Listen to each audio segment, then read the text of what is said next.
नमस्कार. कृष्णा मिळाली कोयनेला या आत्मकथनातील आता शेवटचा भाग आपण ऐकणार आहोत. आमचे मामा प्राध्यापक त्र्यम देवळालकर यांचा उल्लेख यापूर्वीच आला आहे. धारवाडच्या कॉलेजमधील फिजिक्सचे विख्यात प्राध्यापक गुरुदेव रानडे यांचे शिष्य. नात्यातल्या अनेक मुलांना त्यांनी धारवाडला नेऊन शिकवलं. एवढे विद्वान मामा पण क्वचित थट्टा मस्करीही करीत. बापूंना खमंग टमंग खायला आवडे म्हणून पंगत बसली की म्हणत, अरे बापूसाहेबांना बुंदीच्या लाडवावर फोडणी घाला खमंग. आप्पाला ते एकटेच रघुनाथ अशी लांबलचक हाक मारीत. हो, मामांची एक गमतीदार सवय होती. केव्हाही भेटले की विचारित, मग काय प्रभे, काय बातमी. रेडिओवरही ते फक्त बातम्याच ऐकत. वाटतं आज ते असते तर सांगायला कितीतरी बातम्या आहेत. सुलभाच्या दोन्ही मुली इंजिनियर झाल्या. मोठी लग्न होऊन अमेरिकेस गेली. सुलभाचे यजमान विद्यापीठातून राज्यशास्त्राचे प्राध्यापक म्हणून निवृत्त झाले. ते पूर्वी कथाही लिहित. सुलभा ग्रंथपाल पदातून निवृत्त झाली. आमच्या जिजी मावशीची बोलघेवडी सुमन नाकेली, हसरी, वसूहूनही मोठी, पण बरोबरीचीच वाटे. कुठेही गेली तरी स्वयंपाकघर आपलेसे करणार. वसूला जरा बरे वाटताच आईने बटाटे वडे करायचे ठरवले. तिला काय, आमच्या तारुमाईला काय, असल्या पदार्थांचे वावडेच. सांजोऱ्या पुरणपोळ्या करायला सांगा की खोचलाच पदर. त्यात आमचे नागोबाचं दैवत. त्यामुळे उभ्या घरात कांदा लसूण वर्जच. हळूहळू आम्ही मुले वेगळ्या पातेल्यात शिजवलेले कांदा लसणाचे पदार्थ कधी मधी खात असू. पण आई बापूंना तो वासही सहन होत नसे. घाण सुटली म्हणत. अर्थात बटाटे वड्यात कांदा लसूण आलं लिंबू यांची अत्यावश्यक सेवा लागते. हे तरी तिला कसं ठावं असणार. मीही कधीच काही बाहेरचे तोवर खाल्लेलेच नव्हते. त्यामुळे त्याविषयी अनाडीच. तेवढ्यात सुमन तरातरा आलीच. मावशीकडे ती हसायला आणि हसवायलाच येई. खांद्यावर उंच निंच लेकरू, पण काहीच न कळणारे. तिचा पहिला छोकरा चंदू आणि सुमाताईचाही पहिलाच श्याम. हे दोघं मेनिंजायटिसनं गेले होते. हा लोळागोळाच होता. काही दिवसानंतर हाही गेलाच. तर त्या दिवशी सुमननेच आम्हाला बटाटे वडे शिकवले. ती आली तेव्हा मी उकडलेले बटाटे मळून पाती लाटत होते. आईने स्टोव्हवर कढई ठेवली होती. सुमन भराभर माझे पोलपाट लाटणे दूर सरीत म्हणाली, प्रभडे तुम्ही दोघी जरा बसा. मीच करते आज दिवाडकर बटाटा वडा. कारण तिचे यजमान रेल्वे टीसी होते. आईला म्हणाली, मावशी तून बापू जरा देवाला जाऊन या. कांदा लसणीचा वास सहन नाही व्हायचा तुम्हाला. मग भराभर आलं लसूण मिरची वाटून डाळीच्या पिठात कांद्या बटाट्याचे थापलेले वडे बुडवून मस्त बटाटे वडे केले. वसूही खुश झाला. कित्येक दिवसात त्यांनी चमचमीत काही खाल्लंच नव्हतं. आता स्टेशनवर जाताना रिक्षा सोमवार पेठेकडे वळली की फुलमांब्रीकर वाड्याकडे मी आर्तपणे पाहते. पण येता जाता तिथे जायला आता सुमन किंवा नाना नाहीत. सुमनला दम्यानीच गिळलं. सुनबाईने आयुर्वेदिक डॉक्टरनीने लहान लेकरासारखं तिला हाताच्या पाळण्यातून KEMला नेलं. पण नेता नेताच ती गेली. यजमान नानाही तिच्या आधीच निरामयपणे गेले. आता चेष्टा मस्करी करायला कोणी उरलं नाही. सुमनची नंतरची तिन्ही मुलं आणि मुलगी सुदृढ आणि हुशार आहेत. त्यांचं कर्तृत्व पाहायला सुमन नाना नाहीत. मुलांवर त्यांच्यासारखंच प्रेम करणारे सुमनचे सख्खे बंधू व मावस बंधू 80-82चे झाले तरी 50-60तलेच दिसतात. देवदालकरांचे घरातील आणखी एक प्रसिद्ध व्यक्तिमत्व म्हणजे श्रीयुत तात्यासाहेब देवदालकर, वकील.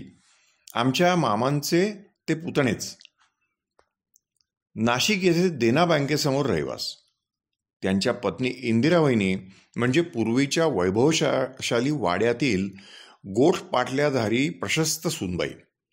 आल्या गेल्याचं इतक्या अगत्याने करीत की कोणासही पुन्हा पुन्हा जावंसं वाटे. त्यांची धाकटी कन्या आशा अगदी प्रतिनूतन. वडिलांचं ऋण फेडण्यास्तव 3 मुले झाल्यावर ती हायकोर्ट वकील झाली. मुळात लग्नापूर्वी वनस्पतीशास्त्राची MSc हिची मोठी बहीण उषा. तिचे तत्वनिष्ठ यजमान श्रीयुत यशवंतराव देशपांडे यांची सेवा चाकरी खादी बोर्डात. नाशिकजवळ त्र्यंबक विद्या मंदिरी नाशिकजवळ त्र्यंबक विद्या मंदिरी तीर्थरूप नाना असताना तेही असल्याने थोडा परिचय झाला. मनस्वी व्यक्तिमत्व. मी सासूबाईंबरोबर एकदा त्यांच्याकडे गेले होते. आमोरासमोरच्या कोपऱ्यात 2 पोती पडली होती. सासूबाईंनी विचारलं, जेवता कुठं? रसोड्यातच ना? हसून म्हणाले, कधी घरी कधी दारी. सासूबाई त्यांचा पिच्छा सोडिनात. तरी पण घरी काय पकवता? काही नाही हो, मीठ आणि भात. एका पोत्यात मीठ आहे, एका पोत्यात तांदूळ. मला हसू आवडत नव्हतं. आणखी वैशिष्ट्य म्हणजे चपलाविनाच हिंडत. अहिंसक चप्पल श्वशुरांनी लग्नात दिली नसावी, कन्येस चपलाहार देताना.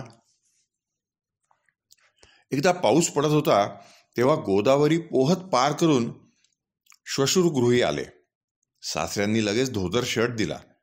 पण जावई बुवा कट्टर खादीधारी. अंगातले कपडे अंगावरच पिळून वाळवले. मग सकाळी खादी भांडारे सावकाश उघडताच यशवंतरावास नवे खादीचे धोतर आणि अंगरखा दिला गेला. खादीचे कपडे ढगळ आणि कोणालाही केव्हाही बसणारेच असतात म्हणून बरे. और जिसमें किसी का भी अंग रखा जाता है वोच अंगरखा. आमची आई द्वारका आणि प्राध्यापक त्र्यंकृ देवदालकर हे दोघेच सख्खे बहीण भाऊ. आई तिला आठवत नव्हती इतक्या आधी गेली होती. वडील होते, त्यांना ती भाऊ म्हणे. ते घरच्या घोड्यांची इतकी निगा राखत की ते गेले तेव्हा घोडे अक्षरशः रडले असं ती सांगे. हरभऱ्यास दाण्यास तोंड लाविनात. मामा शिक्षणासाठी बाहेर पडल्यावर आई एकटीच त्या कुटुंबात वाढली. तात्यांची आई तीर्थरूप राधामामी यांचेवर तिची अपार श्रद्धा होती. त्यांचे गोदावरीवरचे स्नान मरेपर्यंत चुकले नाही. अशा या एकोप्याने नांदलेल्या स्त्रिया गेल्यानंतर घरांची आणि मनांची दुर्दशाच झाली. तीर्थरूप नानामामा कार्यकर हे आईच्या चुलत भावांचे म्हणजे दत्तू मामांचे मावस भाऊ. ते इतके ऐक्यशील कुटुंब होते की खरं म्हणजे चुलत निलत मामे मावसला तिथे वावच नव्हता. त्यांचे कलत्र म्हणजे गोदू मामे. अत्यंत ॲट इज स्त्री. चहा ठेवला की धाकटी मुलं गाळणं शोधित सैरावैरा हिंडत, पण स्वभावाने एकदम सरधोपट.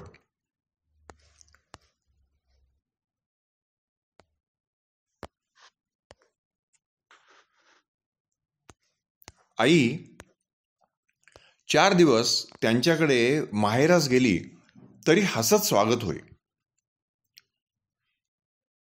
दात पुढे असलेल्या स्त्रिया सदैव हसऱ्याच दिसतात तसं, पण हे तसं नसे. अगदी मनापासून असे. दोडू वंश आल्याना उरावरचा धोंडाच उतरला माझ्या असं म्हणत. म्हणजे कामाला हातभार लागतो अशा अर्थाने. मग बापूंना काय, त्यांची चेष्टा करायला बेस्टच विषय. येताच आईला पुढे करीत म्हणत, गोदूबाई, उरावरचा धोंडा टाका खाली आणि आमच्या उरावरची ही धोंड सांभाळा आता. एकदा आईने जेवण होताच मला सांगितले, जा मामीला आवरायला मदत कर. तिच्याकडे एक जळजळीत कटाक्ष टाकून मी गेले तर स्वयंपाकघरास कडी लावून त्या पलंगावर पहुडलेल्या. त्यांची धाकटी 2 मुले, बाळ्या आणि कृष्णा, जी गाळणे शोधत होती, एकदा अंगणातल्या मातीत पहुडली होती. तेव्हा मामा मनमाडला आले होते. त्यांनी व आम्ही ते दृश्य बरोबरच पाहिले. मामाने विचारलं, काय करता रे? तर दोघंही म्हणाले, आम्ही आमचे फोटो काढतोय. ऊन आहे ना चांगलं. मातीत उमटलेल्या त्यांच्या आकृती हेच त्यांचे फोटो होते. मग त्या फिजिक्सच्या प्रोफेसरच्या डोळ्यातही हसू चमकलं. आमच्या दत्तू मामांची बायको सत्यभामा मामी मात्र कृष्णाच्या सत्यभामे आयशाच सुंदर, गोऱ्यापान, अटकर बांधा, सरळ नाक आणि सदा हसतमुख. नणदांच्या आम्हा चिल्ल्या पिल्ल्या मुलींसही त्या आहो म्हणत. त्यांना 3 मुले आणि 3 मुली. 2 मुली मोठ्या, त्यातली एक कमल आणि दुसरी पमी. बापू म्हणत, एक कमी आणि एक अधिक.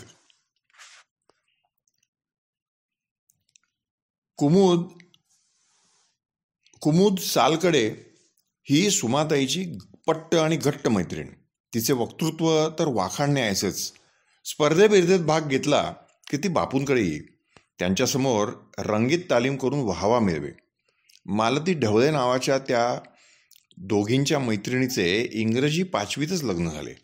त्यावेळी कुमुदने इतकी सुंदर मंगलाष्टके केली की बस. मनावर ठसलेल्या 2च ओळी आठवत आहेत. पुष्पांनी फुलल्या लता बहरली उद्यान राने वने, पृथ्वीने आपुले पुन्हा चढविले स्वर्गीय ते दागिने. निसर्गाचं इतकं अकृत्रिम वर्णन म्हणजे मंगलाष्टकात ओढाताण न करता सहजपणे यावं, याचं हे आजही मला अद्भुतच वाटते. मग तिचं लग्न झाल्यावर भुसावळलाही आमच्या घरी ती नवऱ्यासह आली होती. बापू आग्रह करून घ्या घ्या म्हणू लागताच ती म्हणाली, जावयाला आग्रह करा बापू, मला कशाला? बापू नेहमीच्या स्टाईलीत हसत म्हणाले, तूही जावयाची बायको आहेस ना. कुणी जेवायला यायचं असलं की तांबे फुलपात्री मी चकाचक घासून ठेवी. गौरीच्या खुसखुशीत राखेने. तेव्हा फेस पावडरी असल्या तरी भांडे पावडरी जन्माला आल्या नव्हत्या. भुसावळला कुणीही गावाहून यायचं असले की वसू आणि सुमाताई अपरात्रीही स्टेशनवर घ्यायला जात. सातारा ब्रिज खालूनच जावे लागे. तेव्हा केव्हा तरी अपघातात एका माणसाचे शिर धडा वेगळे झाले होते. मध्यरात्री तो तिथून फिरे अशी अफवा होती. त्यावेळी अंधश्रद्धा निर्मूलनवाले वाघ असते तर काय बिशाद ते त्याला तिथे फिरकू देते. प्रवासात अजूनही कधी गाडी भुसावळ ओलांडू लागली की वाकून मी सातारा ब्रिज निहाळू लागते. तेथे जवळ KL दाभाडे ही दुकानावरची ठळक पाटी दिसे. ती मात्र आता नामशेष झाली आहे. समोरच वक्तृत्ववंत दास्ताने राही. तो भाषण करताना 1000-2000 वेळा तरी मान्य आहे मला असं म्हणे. मी त्याच गमतीने मान्य आहे मला दास्ताने असं म्हणे.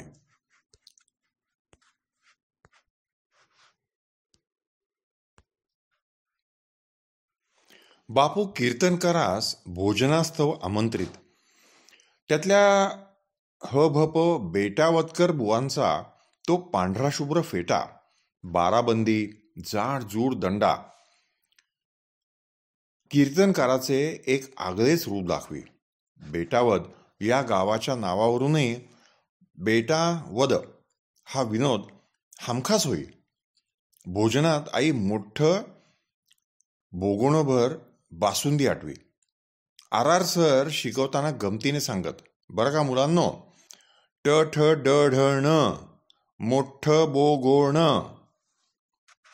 अशा किती गमती आणि किस्से सांगावेत खानाच्या देशातले. ही एक न संपणारी गोष्टच आहे. तरी पण आता एकच गंमत सांगते. त्या काळी अंमळनेरसारख्या गावी एकटं दुकटंच विद्यार्थिनी सायकलवरून शाळेत जाई. एकट दुकटच विद्यार्थिनी सायकलवरून शाळेत जाई. टवाला आवडे विनोद या न्यायाने त्यांची चेष्टा केली जाई. कौतुकास्पद बाबीची ही चेष्टा कुचेष्टा सर्वत्रच ठेवलेली. त्यास ते गाव कसं अपवाद ठरावं. कधी कधी ताई कोतवाल मैत्रिणीच्या म्हणजे शांतादेवच्या मोटारीतून जाई. विद्यार्थीजन टिंगल टवाळी करू लागले तरी ताई म्हणायची, अगं मोटार गेली की धूळ ही उडायचीच. आता सायकली स्कूटरीच काय, आगगाड्या विमानेही युवत्या चालवू लागल्या. नमस्ते अस्तु या अर्वाचीन काळा. साहित्याच्या छायेत. माझी पहिली कविता 1954च्या मौज दिवाळी अंकात प्रसिद्ध झाल्याविषयी मी आधी लिहिलंच आहे. एकूण 60 कवी त्या अंकी उदयास आले. सगळेच तीर्थरूप श्रीपू भागवत यांचे अंकी वाढलो. बाकी सारे लुकलुकणारे तारेच राहिलो. एकच चंद्र निंबोणीच्या झाडामागे उगवला, म्हणजे आरती प्रभू. ती येते आणि जाते, येताना कधी कळ्या आणीते, आणि जाताना फुले मागते. ही कविता गुंफणारा, परंतु श्रीपूंचे सर्वांकडेच सारखे लक्ष असे. एरवी आम्ही कोण, पण त्यांचे मनपूर्वक पत्र येईल. तुमच्या कवितेने आधीच अपेक्षा उंचावल्या आहेत. कविता हा फावल्या वेळचा उद्योग समजू नका. एका अंकामध्ये तर माझ्या 6 कविता आल्या होत्या. कविता आली की मी फुलून जाईन. श्रीपूंच्या पत्नी विमलताई शांतपणे तेवणारी ज्योतच. श्रीयुत विनोबाजी भावे यांच्या मते गणित आणि काव्य यांचा निकटचा संबंध आहे. पती साहित्यात रंगलेले आणि पत्नी गणित विषयात रमलेली. आता त्या अंधांसाठी सुद्धा कार्य करीत आहेत. श्रीयुत प्रभाकर पाध्ये आणि सौ कमल पाध्ये यांच्या प्रेरणेने पुण्याला रायटर्स सेंटरची स्थापना झाली. त्यात आम्ही तुरळकच भगिनी असू. शांताबाई किर्लोस्कर, रमाबाई बखले, संजीवनी मराठे, पद्मा गोळे, सरिता पत्की, विद्या बाळ, सुधा साठे आणि मी कच्ची लिंबूटिंबू.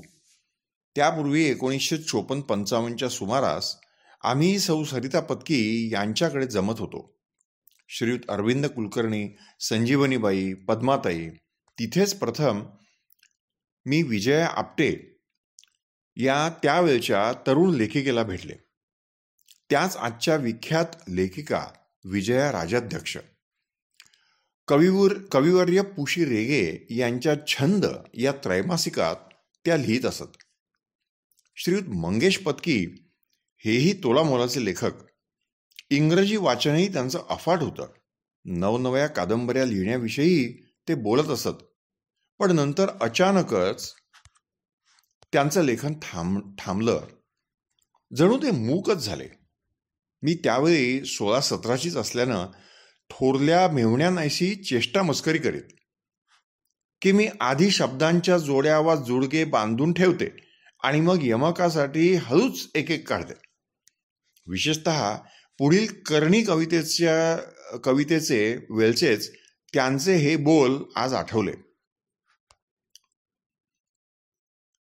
औरस चौरस खोली अवघी, थक्क आज तर अक्कल गुंगुन, उभ्या मधोमध खूळ लागुनी, 2च खुर्च्या जागा सोडून, तिथे बघ्यांसम बशानी पेले, चिकन सुपारी बघते वासून, अनोळखी सम नजर टाळीते, राख साचलेली खिडकीतून, चकित आरसे विस्मित टेबल, अस्ताव्यस्तची नजर तयांची, चेटूक होऊन खिळल्या भिंती, पाहून दारे करणी त्याची, घुमेपणाने उभा रेडिओ, मुक्या तयातील राघू मैना, मुक्या मुक्या पण हसे मालकीण, थांग तिचा तर कुणा कळेना. ही सत्यकथेमध्ये आलेली 1955 सालची माझी कविता. मुंबई आकाशवाणीवर 1956 मध्ये झालेल्या एका कवी संमेलनाचे अध्यक्ष श्रीयुत पु ल देशपांडे होते. श्रीपू यांनीच त्यांना सांगितल्याप्रमाणे त्यांनी माझे नवे नाव तेथे ऐकवले. ते असे: प्रभा उर्फ जुमडे उर्फ अंजली उर्फ ठकार. अर्थातच श्रोत्यांमध्ये हशा पिकला. तीर्थस्वरूप पुलंची वेळोवेळी आलेली पत्रे हाच माझा बालपणी ऐसा खजिना आहे. मौज प्रकाशनने 1971 मध्ये तुलसीदल नामक कविता संग्रह काढला. काही कथाही मधल्या काळात आणि नंतर सत्यकथा, स्त्री, वीणा, दीपावली या मासिकातून प्रसिद्ध झाल्या. पहिली कथा 27 नंबर ही प्रभा जुमडे या नावाने आल्याचे मी मागं लिहिलंच आहे. या कथांचा संग्रह आभाळ रंग या नावे श्रीविद्या प्रकाशनने काढला. श्रीयुत रणजित देसाई यांच्या स्वामी कादंबरीवरून अजिंक्य तारा हे खंडकाव्य मी लिहिले होते. श्रीयुत उमाकांत ठोंबरे यांनी ते कौतुकाने वीणा मासिकामध्ये छापले. त्यातल्या काही ओळी आठवतात. रमाबाईंचे सती जातानाच्या वेळच्या त्यातल्या काही ओळी आठवतात रमाबाईंच्या सती जातानाच्या वेळच्या. चुडे पाचू कंकणे हार तन्मणी माणिकांचा, मुक्त केश संभार अतुट पतिपाश रेशमाचा, शुभ्र वस्त्र देईली कपाळ मळवटती भरूनी, तेज दैवी फाकले उभा सम्मर्द चरकला मनी, आप्त विनविती दुःखी लोटून नको जाऊ गेहा, प्राण पोचले पैल ऐलया कसे ठेवू देहा. हेही लेखन कसे झाले? दोन्ही डोळ्यात अकालीच म्हणजे 28व्या वर्षीच मोतीबिंदू आलेले. सुट्टीच्या दिवशी हे स्वामी कादंबरीचे एक एक पान वाचित.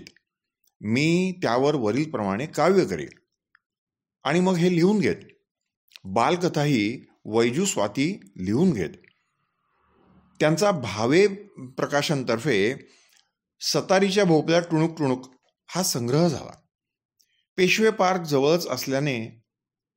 पार्कात जवळच घर असल्यामुळे तेथील सिंह आईने केलेल्या गाजराच्या वड्या खाऊन खुश होतो, अशी विनोदी कथा छोट्या वैजूसाठी लिहिली.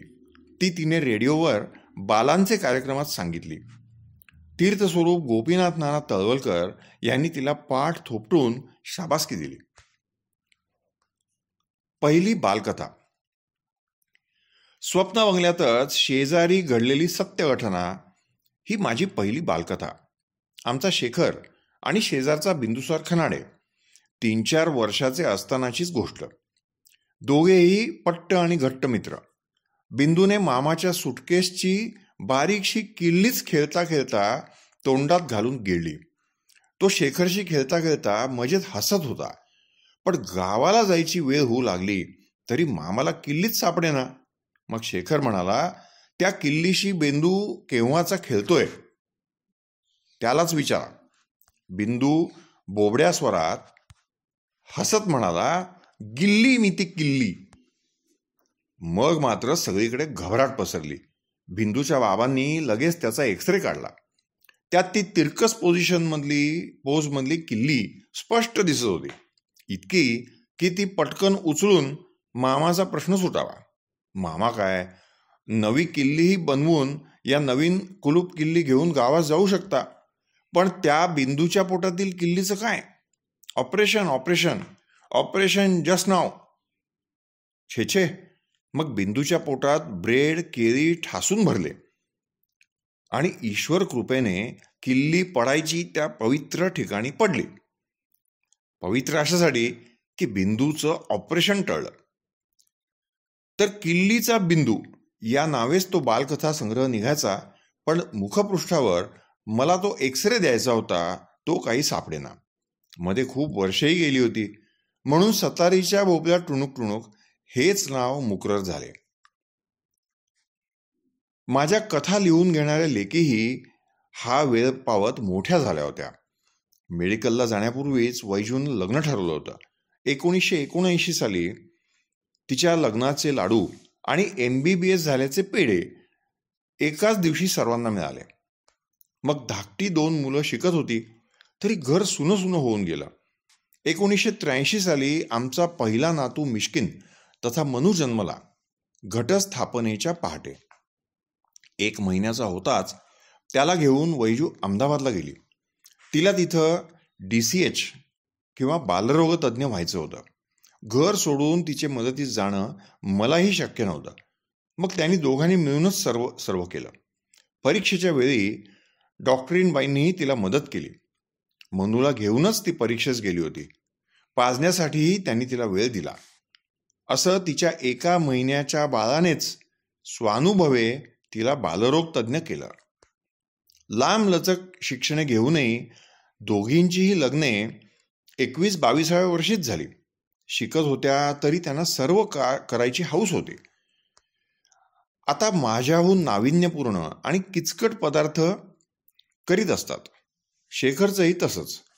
एकदा मी मारे उकडीच्या चकल्या करायला घेतल्या. सोऱ्या काही रेटेना. आईची तिरपीट पाहून हातातला सोऱ्या हिसकावून स्वतःच भराभर चकल्या घालून दिल्या. सून दीपा म्हणते, मला काही खरं वाटत नाही आई, हे फिल्म का नाही घेऊन ठेवली तुम्ही? मी हसून म्हटलं, खरं आहे, चुकलंच ते, कारण आता घराच्या वाट्याला काही मिनिटच येतो मुंबई लाईफमुळे. स्वातीचेही लग्न 1984 मध्ये झाले.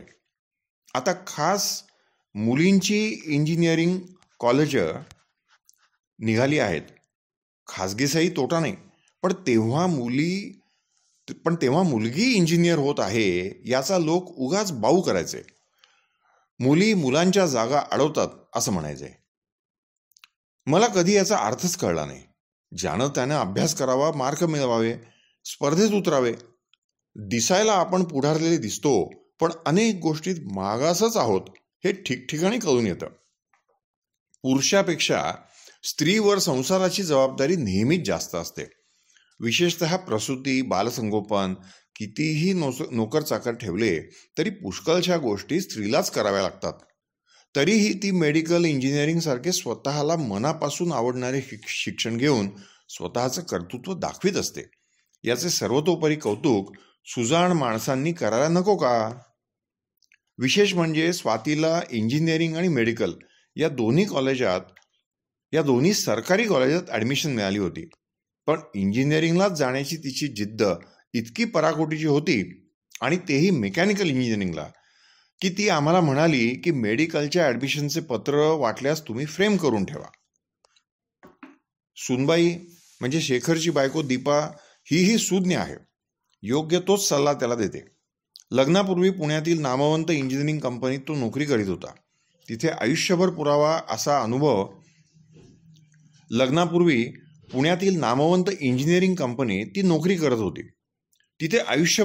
असा अनुभव तिला मिळाला. अधिकाधिक प्रगतीसाठी सतत धडपडणाऱ्या नवऱ्याला ती मनापासून साथ देत असते. गेल्या थोड्या वर्षातच त्यांनी स्वतःच्या स्वतंत्र व्यवसायात मुंबईत उत्तम जम बसवला आहे. मुलगा सुमुख मोठा झाल्यावर तेही त्याच्या कष्टात प्रत्यक्ष सामील होऊ शकेल. आमचा नातू गणेश जयंतीच्या दिवशी जन्मलेला सुमुख हाही हुशार आहे. नित्य A ग्रेडमध्ये असतो. आता 2रीत गेला आहे. पोज घेऊन क्रिकेट खेळतो. दोन्ही आजोबा फार प्रिय. ते क्षणभरही बोलले नाहीत तरी म्हणतो, आजोबा माझ्याशी हसा ना, माझ्याशी बोला ना. त्याचे डोळे फार हसरे आहेत. खेळायला गर्ल्स आवडत नाहीत असं सध्या तरी म्हणतो, पण पुढचं कोणी सांगावं. चिरंजीव शेखर दीपाचे लग्न आदर्शच म्हणावे लागेल. दोही घरच्या मिळून केवळ 25 मंडळींसमवेत झालेले टेपवरच्या मंदशा सनईच्या धुने समवेत श्रेयस सोसायटीतील श्रीयुत मुळे यांच्या बंगल्यातच ते संपन्न झाले. सर्व भिंतीवर गुलाबाची फुले लावून जणू फुलांच्याच भिंती झाल्या होत्या. मानपान कुछ नाही. वधूवरांनी परस्परास आवडीचे कपडे केले, तेही स्वखर्चाने. नोंदणी पद्धतीने विवाह झाल्यावर तिथेच भोजन झालं. अर्थातच विंदाजी म्हणतात त्याप्रमाणे माझ्या रक्तातला भटजी हटेना, लग्न लावण्याची हौस फिटेना. त्यामुळं मंगलाष्टकं आजवर जवळच्या प्रत्येक कार्यात केल्यामुळे लाडक्या सुपुत्रासाठी आणि सुनबाईसाठीही मी उत्स्फूर्त मंगलाष्टके केली आणि म्हटलीही. श्रीवसो मुळे यांचे लग्नही असेच झालेले. ते तर वधू पक्षाकडून न्यायला आलेली टॅक्सीही परत पाठवून सायकलवरून लग्नाला आले होते. केवळ वधूंनाच गरज. 4 वर्षापूर्वी आम्ही एक प्रयोग केला. या काळात देखील विवाहानिमित्त होणाऱ्या प्रचंड जेवणावळी आणि स्वागत समारंभ, देणीघेणी व मानपान, पैशाचा व वेळेचा अपव्यय आणि मनस्ताप, विवाह ठरवताना पत्रिका पाहण्यावर दिवसेंदिवस वाढतच जाणारी श्रद्धा आणि जोडीला रक्तगटाविषयीची अवास्तव भीती, हे सर्व पाहून मन सुन्न होते. हे थांबवण्यासाठी काहीतरी केलं पाहिजे असं सतत वाटत होतं. पण या गोष्टी नको वाटणारे, विवाह साधेपणाने करू इच्छिणारे काही थोडे तरी वधूवर आणि त्यांचे पालक असतीलच. त्यांच्या परस्परांशी गाठी घालून देता आल्या तर पाहावे, या विचाराने आम्ही विवाहोत्सुक तरुण तरुणी आणि त्यांचे पालक यांना आवाहन लिहून अनेक वृत्तपत्रे व मासिके यांच्याकडे प्रसिद्धीसाठी पाठवले. केवळ समाजसेवा म्हणून करावयाच्या या कामासाठी आम्ही कोणतेही शुल्क घेणार नाही, असा त्यात आवर्जून उल्लेख केला होता. स्त्री मासिकाने आणि केसरी, मराठवाडा आणि राष्ट्रतेज या दैनिकांनी ते आवाहन छापले. पुढील काही महिन्यात महाराष्ट्राच्या कानाकोपऱ्यातून तसेच बेळगावहूनही या आवाहनास प्रतिसाद म्हणून येणाऱ्या पत्रांचा पाऊस पडला. आपला उपक्रम यशस्वी होतो आहे असे वाटून होणारा आनंद मात्र लवकरच विरून गेला. कारण फक्त 1-2 अपवाद वगळता ही सर्व पत्रे मुलींच्या पालकांची होती. हे सर्व पालक सुविद्य आणि सुस्थित होते. त्यांच्या मुली विद्याविभूषित आणि गुणसंपन्न होत्या. पण त्यांना ज्या समविचारी मुलांची नावे आम्ही सुचवावी म्हणत होतो, अशा मुलांकडची पत्रच आली नाहीत. एक विदारक समाजचित्र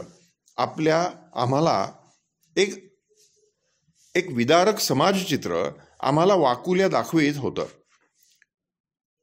एका घरातल्या 3 डॉक्टर कन्यका अविवाहित राहिल्या होत्या.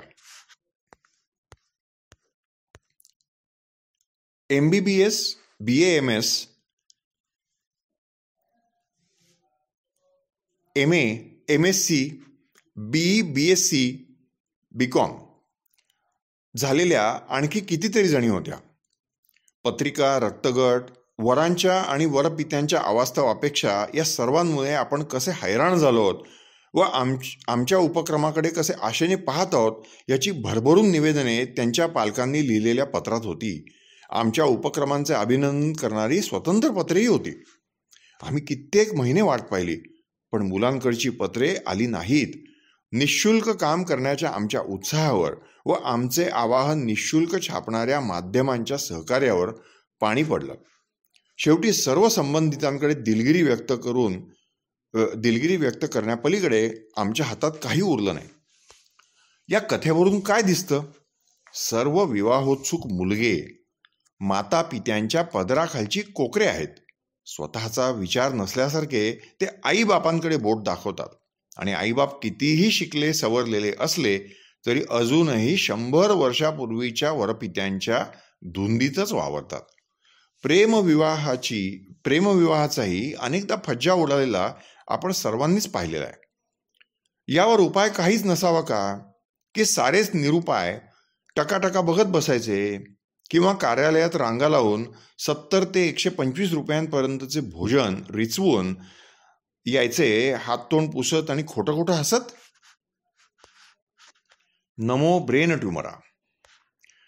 1988च्या दसऱ्यास वैजू दीपक मनू आमूसह आले होते.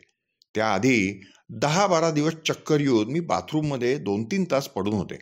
घरात कोणीच नव्हतं. सरकारी नोकरीतून ऐच्छिक निवृत्तीनंतर यांची खासगी कॉलेजची सेवा सुरू होती. तिथून यांना बोलावून आणले. तोपर्यंत सर्व शेजारणी माझ्याजवळ येऊन बसल्या होत्या. हॉस्पिटलमध्ये मला लगेच नेले. तिथे चक्क हार्टवरची औषधं सुरू झाली. तेवढ्यात वैजू गावाहून आली. सर्व प्रकार ऐकून तिने निश्चितपणे सांगितले की हा प्रॉब्लेम हार्टचा नसून ब्रेनचा आहे. फॅमिली डॉक्टरशी तिने पुष्कळ चर्चा केली, पण आपल्या चुकीच्या निदानावरच ते ठाम राहिले. तिच्या स्पेशलायझेशनचा विषय बालरोग, पण अभ्यास आणि चाणाक्षपणा दांडगा. ब्रेनमधील ट्यूमर नेमका कुठे असेल हेही तिने ओळखले होते. आणि मग न्यूरोफिजिशियन, सर्जन यांचंही तेच मत पडलं. चटकन निदान होणे आणि त्याविषयी सर्वांचं एकमत होणे हेच त्या ट्यूमरचे आणि माझं भाग्य. आणखी काही दिवस जाते तर दुखणे गंभीर होण्याची शक्यता होती. मग मात्र सूत्र भराभर हल्ली. डॉक्टर चारुदत्त आपटे या निष्णात सर्जनच्या हस्ते ऑपरेशन कुशलपणे पार पडलं. डॉक्टरांना ऑपरेशनसाठी शुभेच्छा देऊन मी जी ऑपरेशन थिएटरमध्ये शिरले ती 12 तासांनीच अर्थात समाधिस्थ स्थितीत बाहेर आले. मुख्यतः माझी स्मरणशक्ती आणि सर्व अवयव डॉक्टरांनी शाबूत ठेवले. एरवी हे किंवा अन्य पुस्तकेही माझ्या हातून कशी पार पडती. विशेष म्हणजे संपूर्ण ऑपरेशन चालू असताना वैजू ऑपरेशन थिएटरमध्ये डॉक्टर आपटे यांच्या बरोबरच हजर होती. प्रत्यक्ष आईचे डोके फोडून उघडलेले, मेंदूचा अर्धा भाग बाजूला करून मध्यभागाचा टेबल टेनिसच्या चेंडू एवढा ट्यूमर डॉक्टर काढतायत. हे सगळं संयमानी आणि अभ्यासूपणे पाहणाऱ्या तिची धन्य आहे.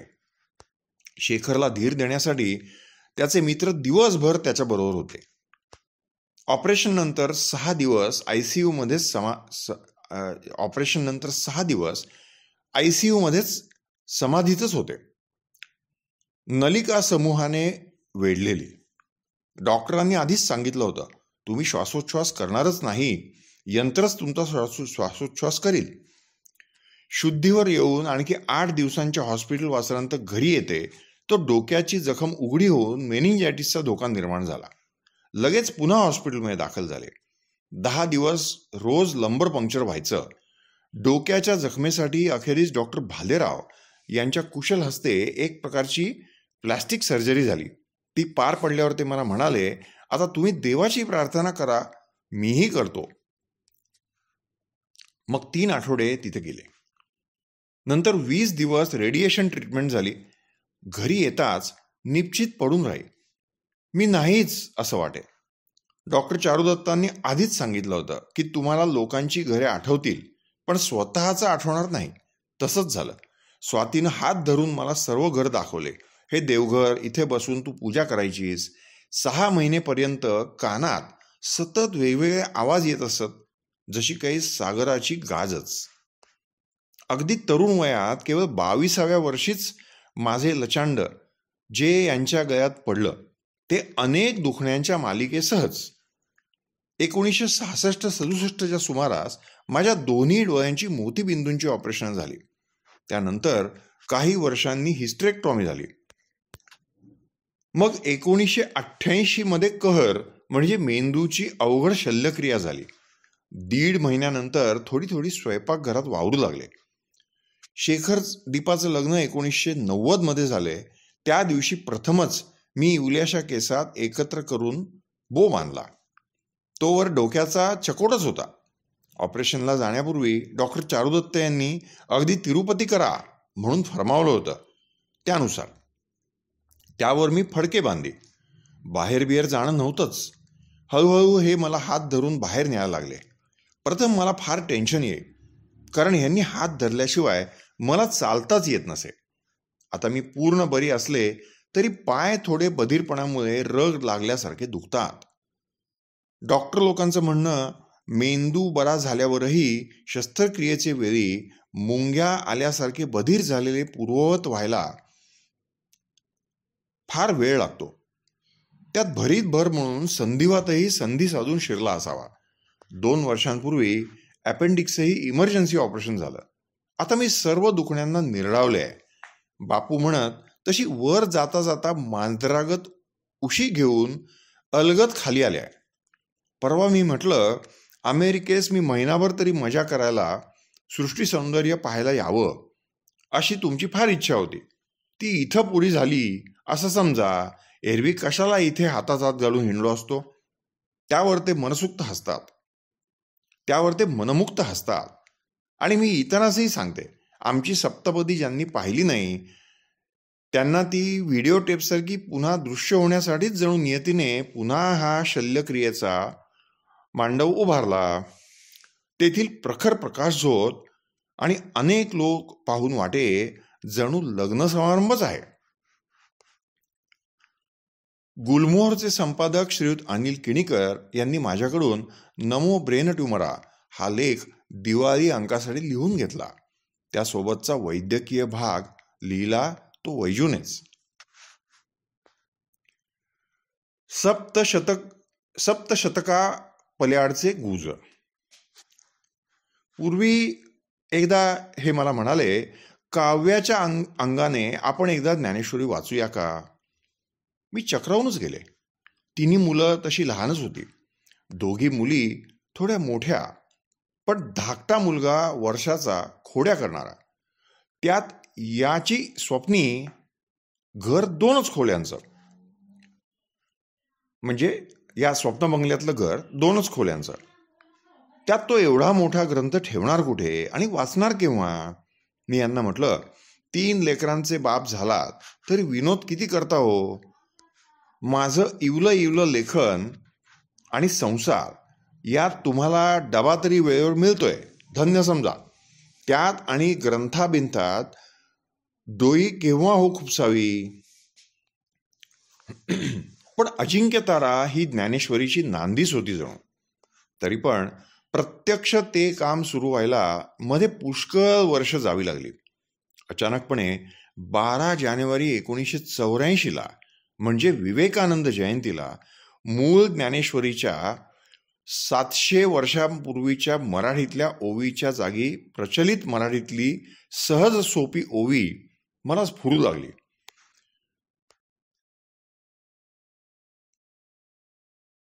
बाळाच्या चालीनेच यत्न चालला होता. पण दिवसभरात बऱ्याच ओव्या झाल्या. योगायोगाने त्या दिवशीच शेजारी राहणाऱ्या डॉक्टर सरोजिनी बाबर यांच्याकडे समाज शिक्षण मालेचा कार्यक्रम असल्यामुळे अनेक जाणकार तिथे आले होते. हा उपक्रम मी सुरू केला आहे हे कळताच त्यातील काही लगेच त्या नवजात ओव्या पाहण्यासाठी आले. त्यांनी मनपूर्वक प्रोत्साहन दिले. आमच्या उषाताई म्हणजे डॉक्टर अनुराधा पोद्दार म्हणाल्या, गद्यातूनही सोपं करून लिहिलंस तरी हवंच आहे. तू तर तरल ओव्यातून याचा पाठपुरावा करीत आहेस. साऱ्यांच्याच प्रोत्साहनपर शब्दांनी फुलून जाऊन मी समओवी रूपांतर अधिक जोमाने करू लागले. मग हेही स्वये त्याकडे पाहू लागताच त्यांच्या ध्यानी आलं की ओवीच्या दिलेल्या अर्थाकडेच ही अधिक झुकते आहे आणि पुष्कळशी अर्थाचीच ओवी बनते आहे. मग मी ओव्या अधिक मनापासून वाचू लागताच मला समजलं की कविदृष्टीने या ओव्या वाचल्या तर ज्ञानदेवांच्या अर्थाशी थोडं तरी भिडता येईल.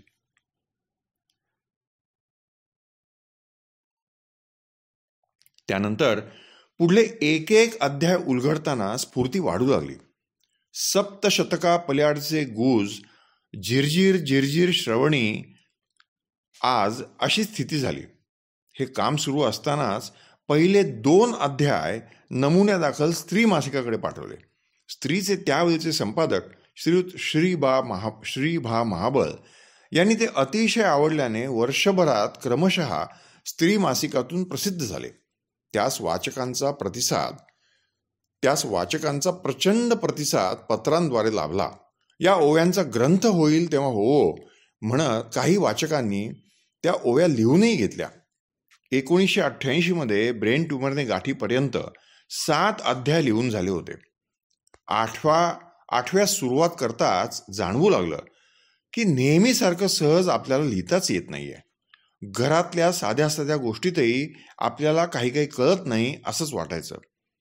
तरी तसंच रेटून 20-22 ओव्या केल्या आणि ब्रेन ट्युमरच्या निदानामुळे पुढील कार्यक्रमाला कर्कश ब्रेक लावला. ऑपरेशन नंतर कित्येक महिने ज्ञानेश्वरीला हात लावणे शक्यच नव्हते.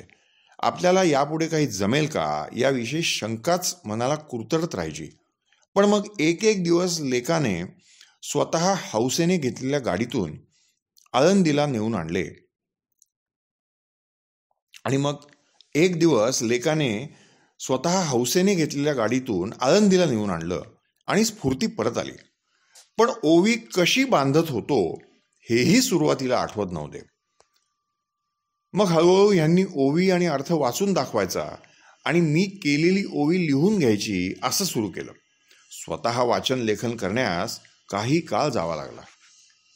समओवी ज्ञानेश्वरी 1990 मध्ये उन्मेष प्रकाशनच्या मेधा राजहंस यांनी प्रकाशित केली. प्रकाशन समयी अध्यक्ष होते संत साहित्य लेखक डॉक्टर वी रा करंदीकर आणि वक्त्या होत्या ज्येष्ठ कवयित्री शांताबाई शेळके. शांताबाईंनी याच वेळी या ग्रंथावर सांगोपांग लेखही सकाळमध्ये लिहिला.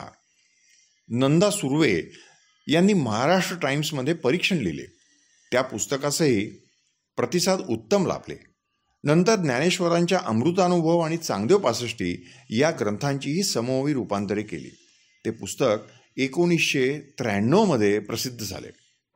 डॉक्टर लीला दीक्षित यांनी त्यावर स्त्रीमध्ये परीक्षण लिहिलं. ज्ञानेश्वरांचे ग्रंथही 700 वर्षांपूर्वी याच क्रमाने प्रसिद्ध झाले. 1290 आणि 1293 हाही एक शुभ योगायोगच. तिन्ही समओवी रूपांतरे नंतर सुधारित स्वरूपात एकत्रितपणे ज्ञानेश्वरांचे काव्यालंकार या नावे प्रसिद्ध झाल्याचे यापूर्वीच मी लिहिले आहे. या पुस्तकाला सुप्रसिद्ध संत साहित्य अभ्यासक प्राध्यापक राम शेवाळकर यांची साक्षेपी प्रस्तावना लाभली. या पुस्तकाचेही चांगले स्वागत होत आहे. समओवी ज्ञानेश्वरी लिहित असताना प्रसिद्ध लेखक श्री गोनी दांडेकर तथा तीर्थरूप आप्पा नेहमी येत, वाचून प्रोत्साहन देत. विशेषतः जैसी भुकेसी काही, बाळा काळ वेळ नाही, अंगावरी पीत राही ज्या परी ते, ही ओवी वाचून ते म्हणाले, श्रेय आलं आता तुझ्या हाती. जेव्हा जेव्हा ज्ञानेश्वरी न्याहाळते तेव्हा तेव्हा त्या ओवीवर स्थिरावून तीर्थरूप आप्पांस मी वंदन करते. त्यांनाही एकदा मी जीवनगाथा थोडक्यात सांगून म्हटलं, आप्पा, तुमची आणि बापूंची भेट व्हायलाच हवी होती. तुम्ही तळेगावलाच राहता हे तेव्हा माहिती असतं तर तेव्हाच तुमच्याकडे आले असते. बापूंना वसूला तुम्हाला भेटवलं असतं. पण त्यांनीच माझी समजूत काढली. हे बघ, तुझ्या बापूंच्या घरी मी 3 दिवस राहून आलोय, म्हणजे श्रीयुत निसुरे यांच्या घरी. त्यांनी तुमची सर्व हकीकत मला ऐकवली. तेव्हाच नाही का तुमच्या कुटुंबाशी माझी ओळख झाली. या योगायोगाचेही मला अप्रूपच वाटलं. पुढे सौ नीराताई, आप्पांची कन्या सौ वीणादेव भेटल्यानंतर तर काही संकोच परकेपणा उरलाच नाही. प्राध्यापक विद्याधर पुंडलिकही अधूनमधून येत. एकदा भेटले तेव्हा नुकतीच मी समओवी ज्ञानेश्वरीत विहरू लागले होते. सध्या काय लिहिताय असं त्यांनी विचारता बालिशपणे मी बोलून गेले, ज्ञानेश्वरीचे सोपे रूपांतर करू पाहते. तेव्हा ते एकदम डोळे मोठे उंचावून म्हणाले, भाग्यवान आहात. या विषयात कसं तुम्हाला शिरावंसं वाटलं हो? केवळ समओवी ज्ञानेश्वरी मुळेच झालेली एक भाग्याची ओळख म्हणजे तीर्थस्वरूप प्राध्यापक स वा दीक्षित यांची. बेळगावी असलेले संस्कृत मराठीचे निष्ठावंत प्राध्यापक. स्त्री मासिकात आलेल्या 2 अध्यायानंतर जी अनेक पत्रे आली त्यातील एक अतिशय जिव्हाळ्याचे पत्र होते प्राध्यापक दीक्षित यांचे. त्यात मनापासून प्रोत्साहन तर होतेच, पण त्याहूनही अमोल मार्गदर्शन होते. बेळगावच्या तरुण भारतमध्ये त्यांनी विस्तृत परीक्षणही लिहिलं. ऋणानुबंध वाढत गेले. मुंबईस ते सुपुत्राकडे आले असताना उभयंतास भेटून आलो. त्यांनीही ओवीबद्ध रामायण केले आहे. समओवी मूळ ज्ञानेश्वरीशी त्यांनी पूर्णतया ताडून पाहिली आणि त्यावरून सूचना केल्या. एवढे कष्ट आपुलकीने कोण कोणास्त वास घेईल का? अनुबंध, योगायोग या शब्दांचे अर्थ अशा वेळी अविस्मरणीय होतात. तीर्थरूप बापूही सदा माणसात रमलेले. तेच सद्भाग्य त्यांनी जणू माझ्यापर्यंत आणलं. ज्ञानेश्वरकृत तीनही ग्रंथांच्या एकत्रित समओवी रूपांतरास ज्ञानेश्वरांचे काव्यालंकार असं नाव दिलं. त्यामागे एक विचार आहे. तो असा: ज्ञानेश्वरांनी जे अलंकार ज्ञानेश्वरीस लेवविले ते काव्यमय काव्यातलेच अलंकार आहेत. या अलंकारांनीच ती ऐश्वर्यवती झालेली आहे. त्यासाठी तिला सोन्या मोत्यांच्या अलंकारांनी मढवण्याची गरजच काय?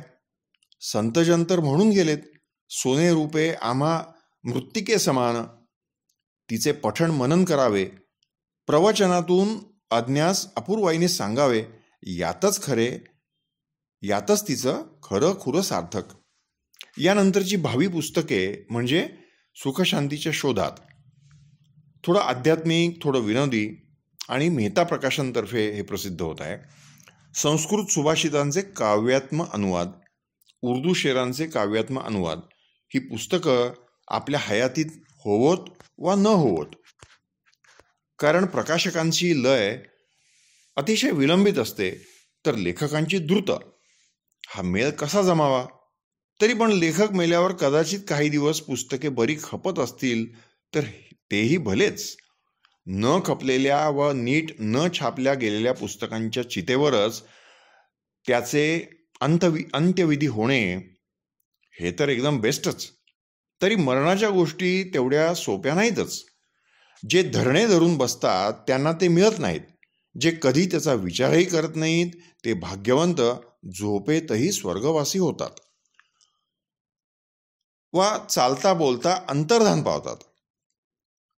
जन्ममृत्यूचे कोडे उलगडत नाही तोवर विज्ञान, अध्यात्म या सर्वच वल्गना ठरतात.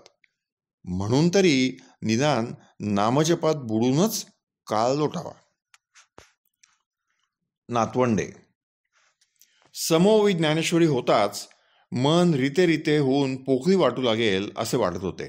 पण तो प्रश्न या नातीनच म्हणजे जुईनच सोडवला. तिच्या जन्मापूर्वीच आम्ही जे स्वातीकडे कोथरूडला गेलो ते 3-4 महिन्यांनंतर घरी आलो. नंतर मला एक परिचित रिक्षावाले सकाळी 9 वाजता तिच्याकडे घेऊन जात आणि 6 वाजता घरी आणून सोडित. लग्नापूर्वीपासून यांचं मत, बायकोनी नोकरी करायची नाही. नातीने यांचा तो बाणा मोडायला लावला. मी ठीक 9 वाजता घरातले आवरून रिक्षात बसे. अर्थातच सकाळी स्वयंपाकाला बाई असे म्हणूनच हे जमले. पूर्वी जरी 7:15 बाप लेकींचे डबे दिले असले तरी आता मात्र ती हिंमत उरली नव्हती. जुईचा मोठा भाऊ विराज होता 7 वर्षांचाच. तरी त्याचीही त्यावेळी सकाळची शाळा असल्याने मला मदत होई. त्यामुळे 2 नातवंडांसह जो मजेत वेळ गेला त्याला तोडच नाही. जुईनं पालथं पडणं, रांगणं, जुई उभी राहिली, आम्ही नाही पाहिली, या साऱ्या बाललीलांस दिवसभर मी आणि विराजच साक्षी होतो. ती 1.25 वर्षाची होताच मग स्वातीला फारच छान बाई मिळाल्या. त्या जुईला अगदी आत्या मावशी अशाच सांभाळू लागल्या. त्या आता कायमच्याच झाल्या. कारण घरातली दोन्ही करती माणसं बाहेर, म्हणजे आजकालच्या जगात एक रक्षणकर्ता हवाच. झालं. मग पुन्हा पोकळी वाटू लागलीच मला. पण हे थट्टेनं म्हणत, हे बघ, मुलं फार भराभर मोठी होतात. आपली नाही का झाली तेव्हा तू काही वर्षातच पंतवंड सांभाळायला जाशील. मला मात्र चिंगी महिन्याची झाली नाही तोच. या नाट्यछटेची आठवण येऊन मी म्हटलं, अहो असू का आपण तेव्हा? हे म्हणाले, तेच आता फोन करून सांगितलं तुझ्या देवाला की पणजीबाईंपुढे लेट मार्क मांडा. मग आजी नोकरी बिक्री न करताच रिटायर झाल्यावर तिला एक कविता सुचली. आजी रिटायर जाहली, नाती जुईसी वाहिली, आजी रिटायर जाहली. आजी रिटायर जाहली, वृक्षी सुकोमल पाखरे, गातात येऊन सुस्वरे. त्यांचे परी गे तुझसवे, मीही खुशी ती चाखली, आजी रिटायर जाहली. रिक्षास अंकुश चांदगुडे, गप्पात रस्ताही बुडे. लीलावतीशी खेळता तुझसी सुखे ग पाहिली, आजी रिटायर जाहली. दादा विराजही आपुला, फिरण्यासही नेई तुला. त्याचे सवे चित्रे चितारित, सानुली ही रंगली. आजी रिटायर जाहली.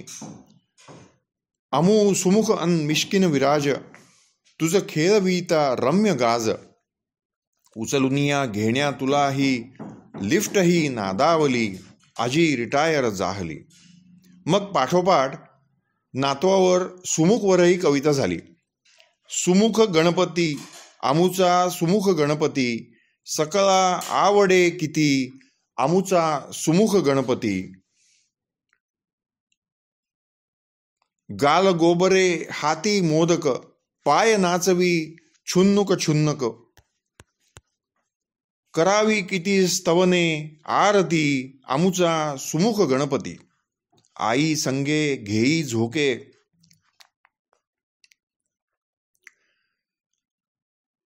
लपण्यासाठी शोधी मोके. पळता पहावी गती, आमुचा सुमुख गणपती. दोही आजोबाची फाकडे, स्त्री वर्गाशी सदा वाकडे. आमुची कुंठित झाली मती, आमुचा सुमुख गणपती. ही दोन्ही लेकरे बरोबरीचीच तशी, म्हणजे 1994 मधली. 3 महिन्यांचाच फरक. दोघांचाही लळा लागलेला. पण सुमुख 1.5 महिन्यातच मुंबईस गेला. मी चक्क पेन्सलीत निघाले होते. प्रथम घरी बसून सुनं सुनं वाटत. दोन्ही लेकरांच्या आठवणी येत. हे म्हणत, नातू अंगणात, नात तर ओसरीवर, तरी आपलं तुझ्या डोळ्यात पाणी. मी म्हणे, ते तुम्हाला नाही समजायचं. यावर ते म्हणत, आम्हाला कसला हो तो ऑफिसचा लळाबिळा. कधी त्या बंदीखान्यातून सुटू असंच झालं होतं. त्यांचे ते वाक्यच मी पुढे चालू ठेवलं. 1 वर्षाचा असताना आई संगे तुरुंग अनुभवून आलात आणि माझ्या संगे पुन्हा या संसार कोठडीत अडकलात, असंच ना. पण या जुई सुमुखमुळं नवाच हुरूप आला. 4 नातवांच्या मोत्याच्या चौकड्यात ही जुई हिरकणी आयसी शोभते. ब्रेन ट्यूमरमधून उठले तेव्हा कुठं माहीत होतं की मी इतपत बरी होईन. जुईला सांभाळायला जाईन. सुमुखलाही 1.5 महिन्याचाच घेऊन लेक सुने संगे मी मुंबईस गेले होते. तोही मनू ऐसाच गाणी ऐकता ऐकता टाळ्या वाजवून ताल देई. डोले. ही चालती बोलती हसरी खेळणीच जणू मुले मायबापास देत असतात. तीर्थरूप नाना लहान मुलास मोठ्या माणसांचे लहान अवतार म्हणत. कारण तसंच रागावणं, हसणं. तीर्थरूप नाना सासूबाई बोरिवलीहून निवृत्त होऊन आल्यावर आमचे 2च खोल्यांचे घर होते, याच स्वप्न बंगल्यात. ते कोपऱ्यात चटई टाकून भिंतीला टेकून लिहित असत. समोरच एक कॉट, जवळ स्वातीचा पाळणा. वैजू बाहेर खेळत असे. अशा जागेत पण अनेक लोक नानांकडे येऊन जात. तीर्थरूप दा न शिखरे, तीर्थरूप हरिभाऊ जोशी, नानांचे चुलते तीर्थस्वरूप बाबूराव ठकार आणि चुलत बंधू श्रीयुत श्रीनिवास ठकार. दारापासल्या टेबलावर 2 मूर्ती ठेवलेल्या असत. एक गौतम बुद्धाची आणि दुसरी ढेरपोट्या हसऱ्या भटाची. नाना कामानिमित्त प्रवासास जात तेव्हा अशा काही वैशिष्ट्यपूर्ण गोष्टी घेऊन येत असत. एकदा शिखरे आजोबा दारातून आत शिरताच टेबलावरील 2 मूर्ती पाहून हसले. काय नानासाहेब, हा बुद्ध आणि हा निर्बुद्ध वाटतं. नानांसह आम्ही सर्वच खूप वेळ हसत होतो. नाना नंतर हिमालयाच्या परिसरात गेले तेव्हाचेही शिखऱ्यांचे पत्र स्मरणीय आहे. ते असं. पुणे, जुलै 1963. फार दिवसांनंतर पत्रभेट झाली. वारंवार पत्र यावे. हिमालयाच्या शीतल प्रदेशात आपण संतप्त होणार नाहीच, मग पत्रावर बहिष्कार का? येथील संसार तप्तांच्या भेटीस कधी येणार? विज्ञापक दा न शिखरे. श्रीयुत साने गुरुजींच्या नानांना आलेल्या पत्रातील हा काही भाग. मुंबई, नोव्हेंबर 1949. तुम्ही आता ग्रामीण विकास महाविद्यालयाचे काम करणार तुम्हाला अनुरूप असंच कार्य आहे. मी अशीच कुठेतरी धडपड करीत असतो. मला अजून जीवन कार्यच नाही मिळत. निस्वार्थ शक्यतो जगणे आणि वेळ कशात तरी दवडणं एवढंच बघतो. तुमचा पा. साने. हे पत्र आहे नोव्हेंबर 1949 सालचं. गुरुजींनी चिरविश्रांती घेतली 11 जून 1950 साली. या पत्रात त्यांची अखेरीची मनस्थिती कळून येते. साने गुरुजी हे अंमळनेरकरांचे कुलदैवत होते. प्रताप हायस्कूलमधील शिक्षक श्रीयुत केसरी यांच्याकडे ते उतरत असत. आम्हा सर्व मुलांना गोष्टी सांगत, मांडीवर घेऊन एक एक गोळी देत. हे आज आठवले तरी वाटते पुन्हा लहान व्हावं, अंमळनेरी जावं. तिकडे सोमरस, इकडे सोमवार. मग नाना म्हणाले तसे मोठ्या माणसांच्या लहान अवतारांसाठीच जणू अद्भुत खेळणी आणायलाच हे अमेरिकेस गेले. ऑफिसतर्फे 1974 मध्ये बोस्टन ते लॉस एंजलिस पर्यंत भटकंती झाली. अर्थातच आता इतके परदेशी जाणे तेव्हा कॉमन झाले नव्हते. सरकारी खाक्यानुसार एक होत वर्षभर उशिरानेच ते विमानात बसले. तोवर त्यास वैतागवाडीच झाली. पुणे म्हणजे जो तो विचारत असे, काय जाऊन आलात वाटतं स्टेट्सला. पण सारं काही स्टेटस को असंच त्यांना सांगावं लागेल. अशा बातम्या इतक्या झरझर पसरतात, पाण्यात सांडलेल्या तेला ऐशाच. शेंडेफळ शेखरही विचारे, केव्हा जाणार बाबा तुम्ही अमेरिकेला. माझे सगळे मित्र वाट पाहतायत तिथल्या खेळण्यांची. ते चिडवतात बरं का मला सारखं. शेवटी एकदाचे हे सांताक्रूज विमानतळावर विमानात चढले. नशीब की त्यावेळी असा सोहळा घडवायला सहारा वाळवंट नव्हते. त्यामुळे आम्ही चक्क ह्यांना बोईंग 747 मध्ये शिडीवरून चढतानाही पाहिलं. खिडकीपाशी बसतानाही गॅलरीतून. अश्रूंचे कोमल दव पुसतच मग घरी आलो. बहीण मेवण्यांनी आणून ठेवलेल्या पुष्पगुच्छाचा सुवास अजूनही दरवळत होता. बापरे, कसं जायचे हे 8-9 महिने. 9 मास तसे म्या 3दा घालवलेले. पण ते ह्यांच्या बरोबरच. आता हे 9 मास तर 9 युगान ऐसच जाणार होते. मी एखादा महिना तरी तिकडे यावं असं ह्यांना वाटत असणं साहजिकच होतं. पण मला सतत संसार समोर दिसत होता.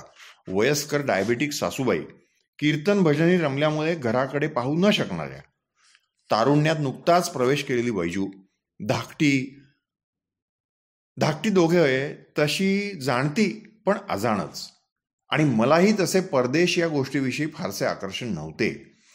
त्यातही घरात जराशी अस्वस्थता माजवून तर नव्हेच. आज जरी रिकामटेकडी झाले तरी त्यात पालट नाहीच.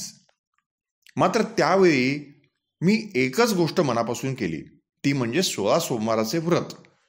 हे दूर गेलेले असतानाच ती गोष्ट भली पार पडेल अशी खात्रीच. कारण ह्यांचा कशावरच विश्वास नाही. पूर्णतया नास्तिक व्यक्तिमत्व. माझं तसं नाही. दोन्ही दरडींवर हात ठेवूनच डगमगत चालणं आमचं. एकच आव्हान म्हणून मी स्वीकारलं होतं. आजीनी हे व्रत 17 वेळा केलं, आईनी 7-8 वेळा, तारुमाईनी 5 वेळा, सुमाताईने 3 वेळा. म्हटलं आपण एकदा तरी करून पाहावं. समजा कुठे प्रवासी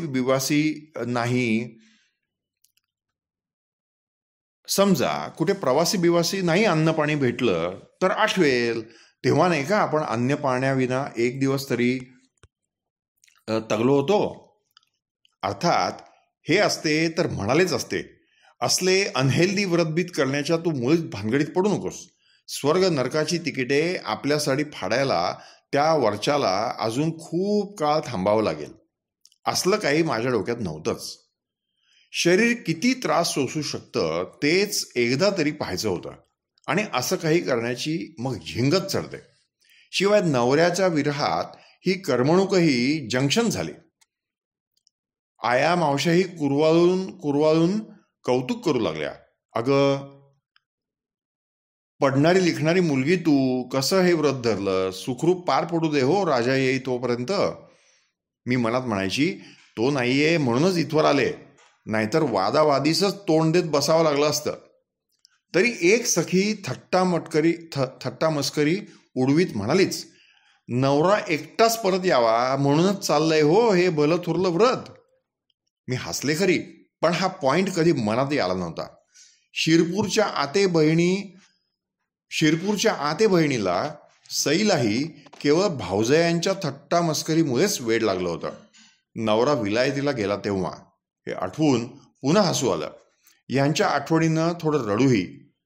यांनाही पत्र लिहिलं, तुम्ही तिकडे सोमरस पान करीत आहात, त्या विख्यात शिवाचंच की हो हे व्रत. मग हे भारतात परतले दसऱ्याच्या मुहूर्तावर. आपण एवढं भटकून आलो तर सहकुटुंब निदान मुंबई गोवा तरी ट्रिप करावी असं यांना वाटून आम्ही प्रथम गोव्यास गेलो. बॉम्बे टू गोवा हा सिनेमा नुकताच पाहिला असल्यामुळे वैजू, स्वाती, शेखर यांना फारच मजा वाटली. अर्थात आमची ट्रिप गोवा टू बॉम्बे झाली. तिकडून आल्यावर 16 सोमवारांचे उद्यापन झाले जवळच्या छोट्या कार्यालयामध्ये. 16व्या सोमवारी चतुर्थी असल्याने 21 मेवणे घातली. चुरम्याच्या लाडूसाठी प्रसादासाठी थोडे गहू मी आणि 2-3 सासवांनी दळले. जगर पेटवून गाकर भाजले, ते कुस्करून गुलतूप घालून लाडू वळले. तेव्हा मात्र आईच्या आठवणींनी रडू कोसळलं. अशाच जगऱ्यात शेकून ती बट्ट्या किती छान करत असे. बापूंची मित्रमंडळी येत, पापुदरे सुटलेल्या बट्ट्या आणि साधं वरण तूप असा बेत असे. उद्यापनाच्या दिवशी आगळं वेगळं म्हणजे मेहुणं जेवल्यावर तीर्थरूप आप्पांचे म्हणजे गोनी दांडेकरांचं प्रवचन झालं आणि स्वातीचे शिवनृत्य. सर्वांना दोन्ही कार्यक्रम खूप आवडले आणि मुळात त्याची कल्पनाही. शिवपूजनाचे समयीही माझी मोठी बहीण सौ सुमाताई आणि मावस बहीण सौ सुमन यांना घेरावच घातला, प्रभिसंगे पूजेस बसावे म्हणून. दोघी मेवण्यांच्या अचानक आक्रमणामुळे शेवटी यांना रुकार द्यावाच लागला. चक्क 16 नेसून लग्नातल्या ऐसे मजसंगे बसले. यांची फार दिवसांची अपेक्षा की आजवर मराठीत झाला नाही असा एक मराठी इंग्रजी पर्याय शब्दकोश किंवा थेसॉरस करायला पाहिजे. 1992 पासूनच यांनी जी खुर्चीत बैठक मारली ती तब्बल 6 वर्षे. अकेला पंचीच सर्व शब्दांची किलबिल करी. मी आपली मध्ये तोंड खुपसून थोडी कुलकुले. 8 जुने मराठी कोशखंड आणि इतरही अनेक मराठी व इंग्रजी कोश समोर ठेवून यांनी जी सुरुवात तथा शुभारंभ केला तो मराठी व इंग्रजी जवळपासच्या अर्थछटांचे शब्द आणि म्हणी, वाक्प्रचार यासहित पर्याय शब्दकोश होई तोपर्यंत. कोश आवडल्याबद्दल खुशीपत्रे आणि अभिप्राय येत आहेत. हा कोश मेहता प्रकाशनने प्रसिद्ध केला. त्यांनीच काही वर्षांपूर्वी ऑस्कर वाईल्ड यांच्या the picture of Dorian Gray या कादंबरीचा ह्यांनी केलेला अनुवाद प्रसिद्ध केला होता. त्यावर अजून खुशीपत्रे येत आहेत. मूळ आवडीचा फिजिक्स विषय त्या विषयातल्या एका पुस्तकाचे काम सध्या करीत असतात. रामनाम. सुखशांतीच्या शोधात हे पुस्तक लिहिताना वाटलं खरोखरीच नामजप केव्हाही करता येईल. तत्क्षणी वसूच्या ऑपरेशन समयी डोळे मिटून रामनाम घेत कोपऱ्यात बसलेली आई दिसली आणि गहिवरून आलं. आज वाटतं डेंटल सर्जनकडे नंबर लावून बसलो असता आलतू फालतू गप्पात टाइमपास करण्यापेक्षा श्वासोच्छ्वासाच्या तालावरही हे जंक्शन जमून जाईल. श्वास घेताना श्रीराम, सोडताना जयराम, परत घेताना जय जय राम, पुन्हा गाजा नाही, वाजा नाही, टाळ नाही, माळ नाही, रामनाम क्लब नाही. क्लब म्हणजे जिथं कलप लावून कलप रमतात. संत कबीर हे शेले विणत असतानाही रामनाम घेत असत. मग ठाई ठाई शेल्यावरती उठे रामनाम उठे रामनाम. तसेच येथून जाताना आपल्याही तन्मनावरही ते का उमटणार नाही? आपल्याला तगवणाऱ्याचाही महिमा तसाच आहे. कोण आपण, कुठले? जन्मा येऊन तक्रारींचे खलिते खरडीत बसतो. ते कोणी ऐको वा न ऐको, उत्तर मिळो वा न मिळो, डोळ्यात पाणी आणून रडकता सांगत राहतो. त्याच वेळात रामनामाची मलपट्टी केली तर दुःखही सुखकर होऊ शकतं. आई बापू कधी गंडे दोरे ताईत या फंदी वा तोतया बुवा बाया बाजीत शिरले गणले नाहीत हे आठवूनही डोळे भरून येतात. मग या सांप्रतच्या 150 काळेच ते का व्हावं? तर माणसातला विवेकच कोलमडला आहे. बाप दाखव नाही तर श्राद्ध कर, काळा पैसा दे नाहीतर काळं कर. सुऱ्या माऱ्या पहारीस तर तोटाच नाही. माणुसकीचाच खून झालाय, तिचं शस्त्र काय रडणार कपाळ? 21वे शतक पातले, 22वे येईल, पण आमच्या रडकता संपणार नाहीत. श्रीराम जय राम जय जय राम, श्रीराम जय राम जय जय राम. स्वप्न. नागपूर सोडून 1960 मध्ये 2.25 वर्षांच्या वैजूसह आम्ही स्वप्न बंगल्यात राहायला आलो. त्यावेळेच्या आमच्या 2च खोल्या असल्या तरी सर्वत्र प्रसन्नता होती. अंगणात 2 ओक वृक्ष, मध्ये बकळीचं झाड. वैजू स्वाती शेखरलाही बाहेर खेळायला मोकळं वाटे. पाहुणे रावणे आले तरी सामावून जात. घर छोटं असलं तरी मनं मोठी होती, येणाऱ्यांची आणि आमची सुद्धा. हेही कारण असेल कदाचित. पुढील वर्षीच्या गणपती उत्सवात लगेच वैजू कृष्ण झाली. मला वाटतं मध्यंतरी बंद पडलेल्या उत्सवानंतरचे कॉलनीचेही ते पहिलेच वर्ष असावे. नवीन मंडळींनी पुन्हा जोमाने सुरू केलेले. मग दरवर्षी मुलं जसजशी मोठी होत गेली तसतशी निरनिराळ्या कार्यक्रमात भाग घेऊ लागली. पुढे स्टेजवर जाण्याचीही त्यांना कधीच भीती वाटली नाही. स्वाती 6-7 वर्षांची असेल. एका गणपती उत्सवाच्या छोट्याशा नाटुतल्यात तिने काम केलं होतं. त्यात माझ्या दाल्याला मी एकलीच आहे असं म्हणत पदर सावरीत तिनं जो काही मुरका मारला. कलाप्रसादचा हॉल हास्यानं आणि टाळ्यांनी दणाणून गेला. सर्व कार्यक्रम उत्साहाने करण्यात सौ वंदनाताई बेलापुरे, सौ हेमाताई हिंगवे, सौ मालुताई बोडस, सौ आशाताई शेठ आणि सौ भिडे यांचा फार मोठा वाटा असे. हे सर्व कार्यक्रम करण्यास कलाप्रसादचे गोंदकर त्यांचा हॉल विनामूल्य देत असत.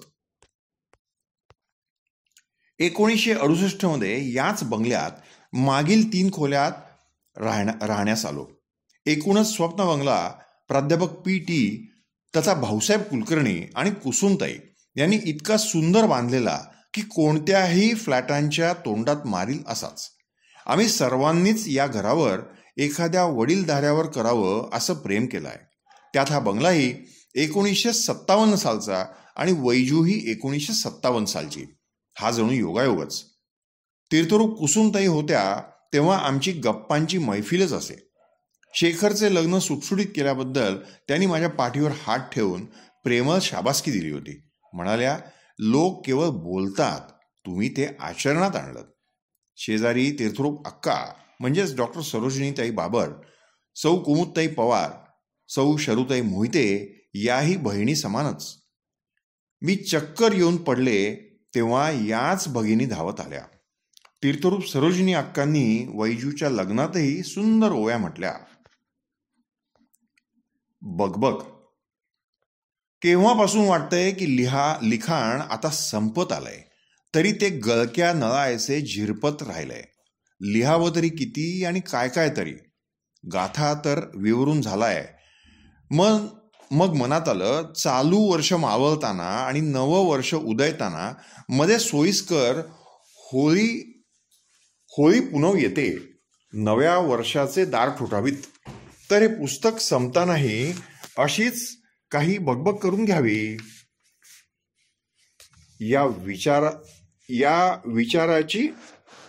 या विचाराची हा उपसंहार. श्रीयुत उमाकांत ठोंबरे यांनी वीणाच्या 1961च्या दिवाळी अंकात नवकाव्याची सदहेतुपूर्वक थट्टा हा लेख छापला होता. त्यातील काही भागही येथे घेतला आहे. म्हणे वैतागोनी प्रिया प्रियतमा, ऐकलेत का अहो प्रियोत्तमा. मी आज पोळ्या करणार नाही मी आज पोळ्या न मी आज करणार राया. कालत्रयीही न करीन पोळ्या. राया चक्क होवोनी थक्कित, पाहो लागे पेपरी जाहिरात. प्रकृती राहील चिवट चावट, तेल तूप विरहित वातड चांबट. पथ्यकर वैद्यकीय पोळ्या घटमुट, महागाईतही मिळतील मस्त स्वस्त. राया नको मिसळ ती पुन्हा उसळते. राया नको मिसळ ती पुन्हा उसळते अशी का प्रिया. पुन्हा घुसळते चहा, विसळते पुन्हा कपबशा. प्रिया नकोच तुमचे सखे, अटळते किती माजले. फुकाची तुमच्या घरी पदविके सवे गांजले. राया यावरी जरी गे तरुणोपायन आज, सावरुनी घ्यावे जोवरी तारुण्याचा बाज. गाजा याची पदविके सवे, तर गांजली प्रिया ही नवकाव्याच्या ओळींखेरीज पोळी न करीलही.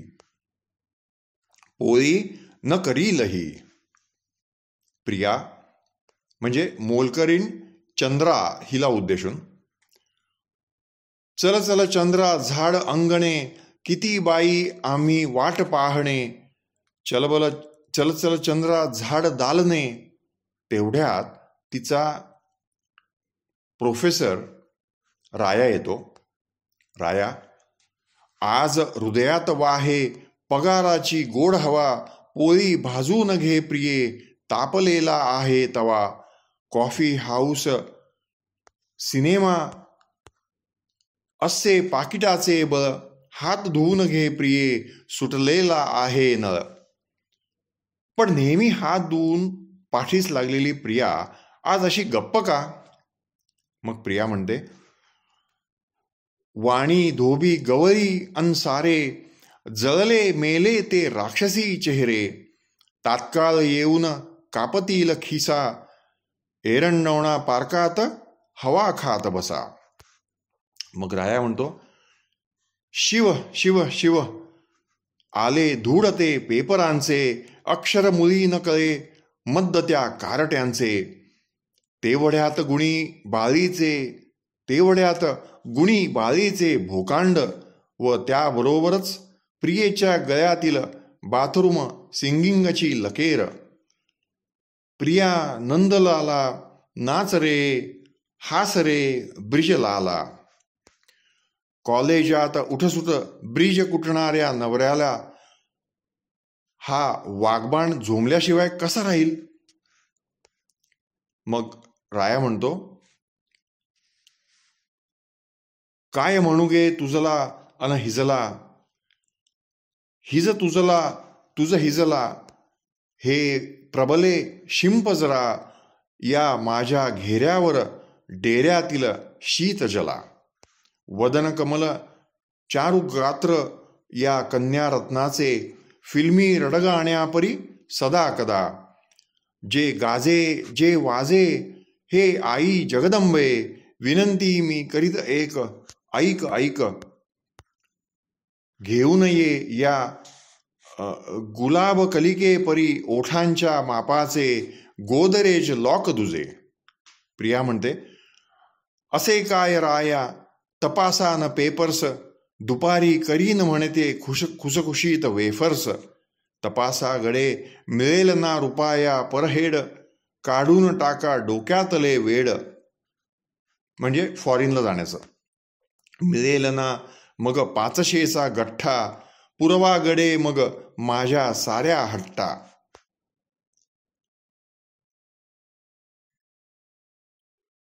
मध्येच बसतो लुडबुडणाऱ्या गुणी बाळीच्या पाठीत सणसणीत रट्टा, गॅसवर भात करपत असतो, शिजत असतो रट्टा रट्टा.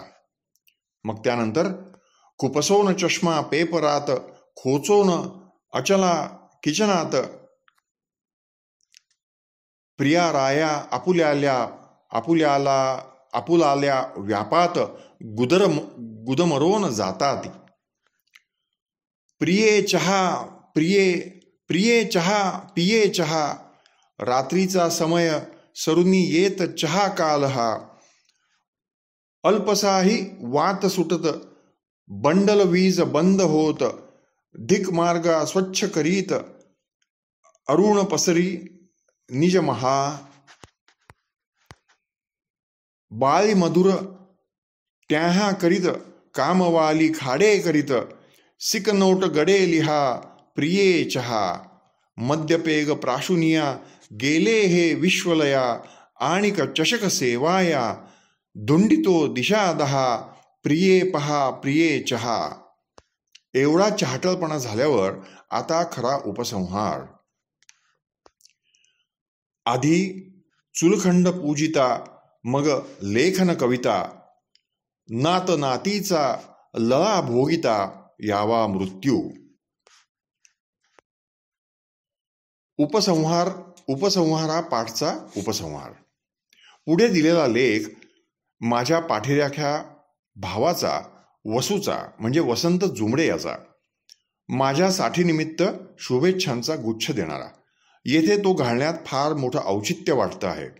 वाचकांनीही त्याच्याविषयी चरित्रात वाचल्यानंतर त्यांनाही हा लेख प्रमुद्रित त्यांसही हा लेख प्रमुद्रित करील अशी खात्रीच आहे.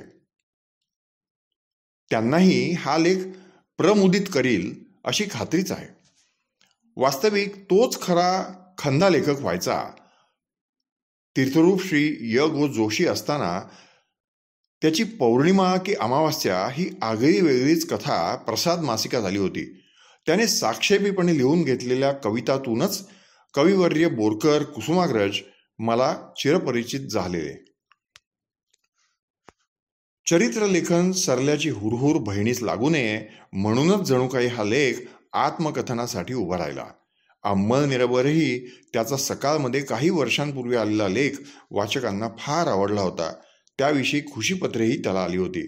त्यानंतर आणि वरील लेखानंतरच सासर माहेर विषयीचे हे कथन प्रसिद्ध होत आहे, याचंही मला अप्रूप आहेच.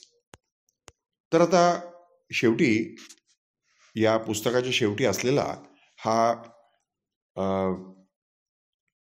वसू तथा वसंत जुमडे यांनी लिहिलेला उत्साहाचं कारंज हा लेख आपण आता ऐकूयात. सौ अंजली ठकार म्हणजे पूर्वाश्रमीची प्रभा जुमडे हे नाव साहित्य क्षेत्रात आता परिचित आहे. ही माझी धाकटी बहीण. 3-4 वर्षांपूर्वी तिचे समोवी ज्ञानेश्वरी हे पुस्तक प्रसिद्ध झालं.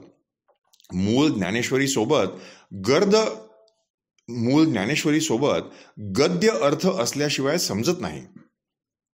मूळ ज्ञानेश्वरी सोबत गद्य अर्थ असल्याशिवाय समजत नाही.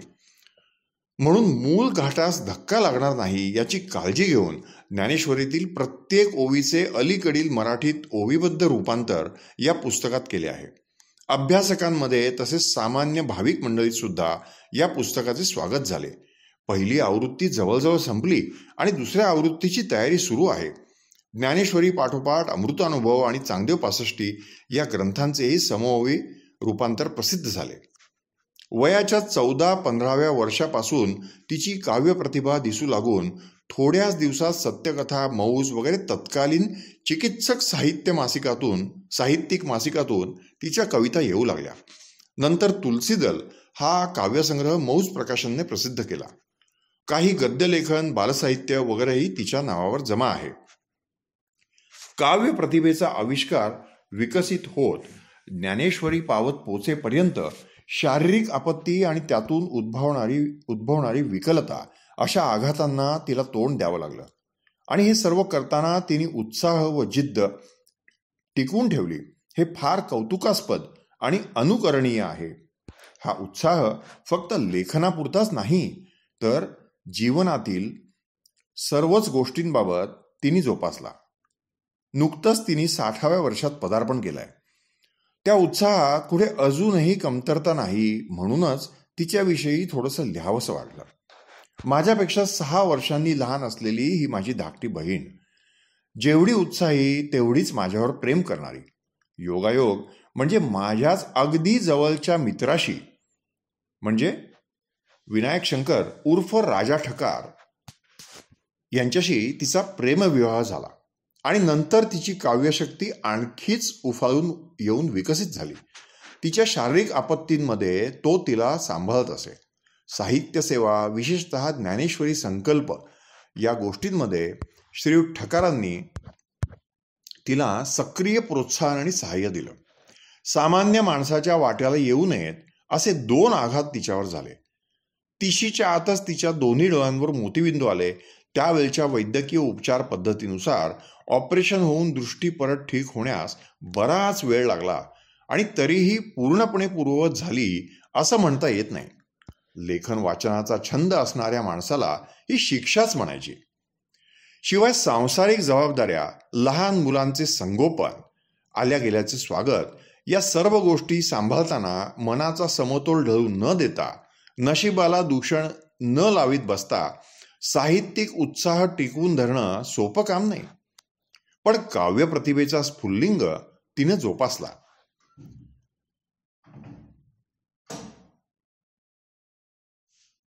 दरम्यान ज्ञानेश्वरीची गोडी लागली होती आणि उत्स्फूर्तपणे तिला समओवी स्वरूपात ओवीबद्ध भाषांतराची कल्पना सुचली. सुरुवात झाली सुद्धा, पण दैवानी दुसरा फटका दिला. बऱ्याच दिवसांपासूनच्या अनेक इतर तक्रारींचे मूळ अचानकपणे मेंदूत वाढत असलेल्या ट्यूमरच्या रूपात सापडलं. फारच भयंकर दुखणं आणि त्यापेक्षा भयंकर त्यावरील उपाय म्हणजे मेंदूचे ऑपरेशन. डोक्याची कवटी उडून ट्यूमर कापून पुन्हा सर्व बंद करणे. कल्पनाच भयंकर वाटते. 13 तास ऑपरेशनला लागले. त्यानंतरची शुश्रूषा, मध्येच गुंतागुंत, पुन्हा रुग्णालय, नंतरही सर्व नॉर्मल होईपर्यंत सततचं प्रश्नचिन्ह. पण त्यातून खूपच चांगल्या प्रकारे बाहेर पडली. ऑपरेशनपूर्वी, ऑपरेशनच्या वेळी आणि नंतर अतिशय हिमतीने आणि उत्साहाने इतरांचे मानसिक धैर्य हीच वाढवत होती. ऑपरेशन सुरू करण्यापूर्वी डॉक्टर मंडळीस हिनीच शुभेच्छा दिल्या. ऑपरेशन नंतर काही दिवसातच आधी अर्धवट राहिलेले समओवी ज्ञानेश्वरीचे काम तिने पुनश्च हाती घेतलं. तिची जिद्द आणि उत्साह पुन्हा तिच्या पाठीशी समर्थपणे उभं राहिलं. 1.5-2 वर्षात संकल्प पुरा झाला. तिचा उत्साह संसर्गजन्य असला पाहिजे, म्हणूनच तत्वज्ञान किंवा अध्यात्मात विशेष रस नसलेल्या तिच्या गणितज्ञ पतीलाही ज्ञानेश्वरीच्या कामानं ओढून घेतलं. तिचे सासरे कैलासवासी शंकर विनायक ठकार स्वातंत्र्यपूर्व काळात महात्माजींच्या आदेशानुसार धुळे आणि जवळच्या आदिवासी परिसरात कार्यरत होते. त्यांच्या पत्नी पार्वतीबाई यांनीही उत्तम साथ दिली. तिकडे त्या उभयतांबद्दल अजूनही कृतज्ञता आहे. त्यांच्या नावाची शाळा आहे. त्यांच्या कार्याची माहिती नवीन पिढीस असावी म्हणून त्यांच्या जीवनचरित्रावर आणि कार्यावर 2 पुस्तके म्हणजे जागतो संयमी तिथे आणि देशाचा संसार सौ अंजलीने प्रसिद्ध केली. त्यासाठी सासूबाईंनाही उत्साहित करून त्यांचंही सहकार्य मिळवलं. नुकतेच कैलासवासी शंकर ठकारांची जन्मशताब्दी त्यांच्या आदिवासी कार्यक्षेत्रात साजरी झाली.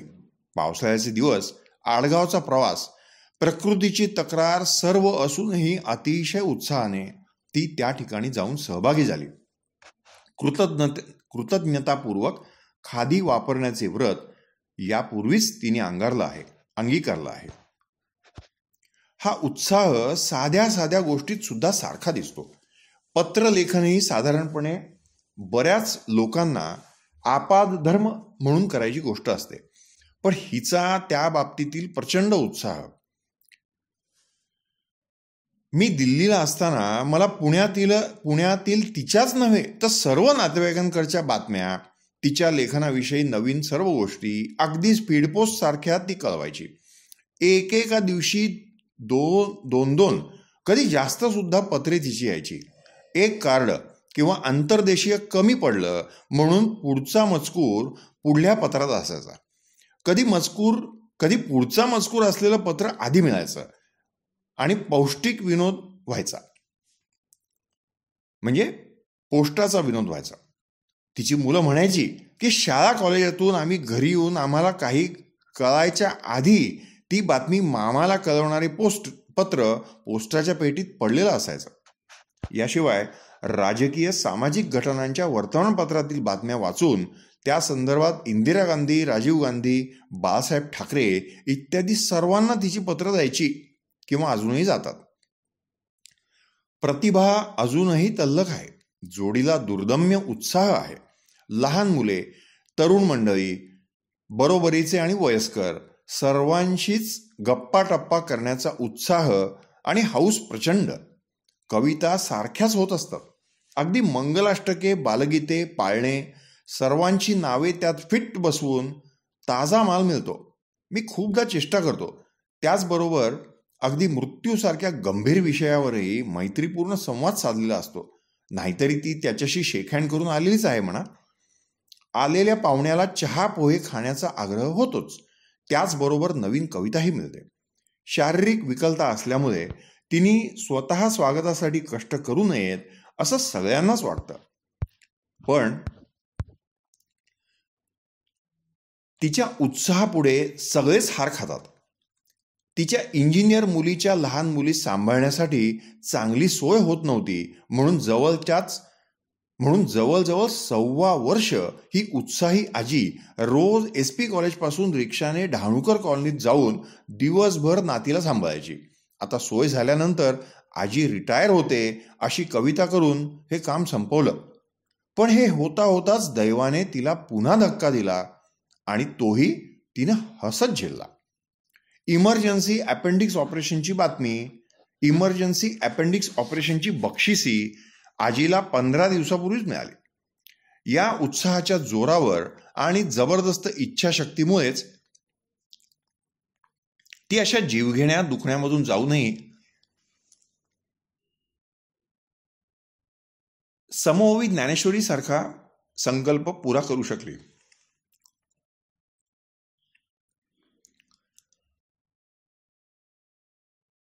किंवा ज्ञानेश्वरांच्या उत्तुंग प्रतिभेत सतत डुंबत राहिल्यामुळे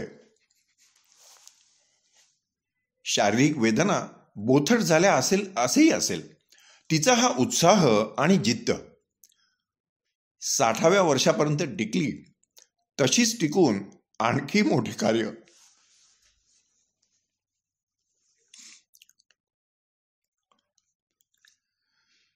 तिच्या हातून पार पडो हीच षष्ठीनिमित्त शुभकामना. उत्साहाच्या या कारंज्याच्या तुषारांनी गेली अनेक वर्षे कळत नकळत भिजत असतो. त्याचा थोडा परिणाम म्हणून तिच्या 60व्या वर्षी थोडं लिहिण्याचा उत्साह आला आणि तो मावळण्याच्या आतच कागदावर उतरला, हेही नसे थोडके.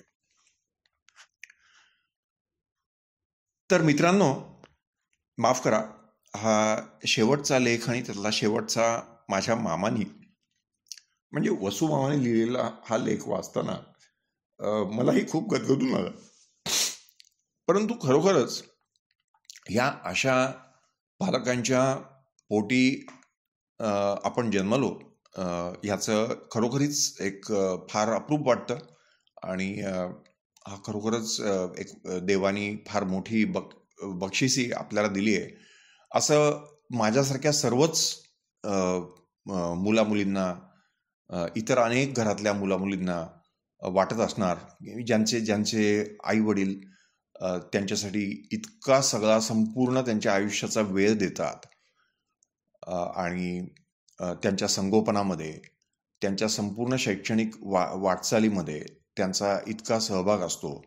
तेव्हा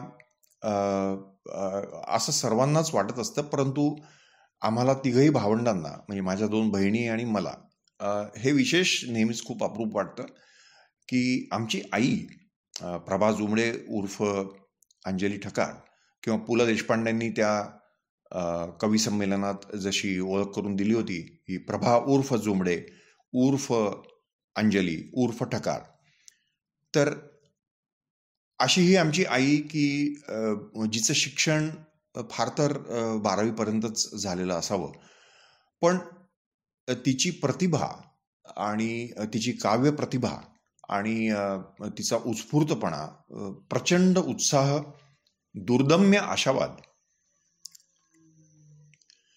आणि हा उत्साह हा जसं यापूर्वीच वर्णन आलेलं आहे की तो खरोखरच संसर्गजन्य होता. म्हणजे आमच्याकडे येणारे अगदी कवी, कवयित्री, लेखक, अगदी आप्पासाहेब म्हणजे गोनी दांडेकर, आप्पा दांडेकरांसारखी मंडळी ही सुद्धा येऊन इतक्या वेळी, इतक्या अनेक वेळेला, अनेक प्रसंगी इतकं अनंत गप्पा गोष्टी नुसत्या साहित्यिकच नाहीत, पण इतर अनेक विषयांवरच्या आणि इतकं हास्यकल्लोळ आम्ही घरात पहिल्यापासूनच बघितलेले आहेत की हा एक फार मोठं या गोष्टीचं अप्रूप वाटतं की अशा घरात आपण वाढलो. आणि अर्थात आम्ही तिघांनीही हे पुढे आमच्याही पुढच्या सांसारिक आमच्या वाटचालीमध्ये हे ठेवण्याचाच, हे जतन करण्याचा नक्कीच प्रयत्न केलेला आहे. मलाही तो वारसा म्हणजे कुठल्याही गोष्टीचं थोडंसं विनोदात रूपांतर करून तो ताण हलका करायचा प्रयत्न करणं, हा वसा आमच्या आईकडूनच आलेला आहे आणि तो मी जपायचा अनेक वेळा प्रयत्न केला आहे, जरी अपयशी त्या बाबतीत झालो असलो तरी. तेव्हा हे आत्मकथन हे आपण सर्वांनी ऐकलत याबद्दल माझे शतशः धन्यवाद. नमस्कार.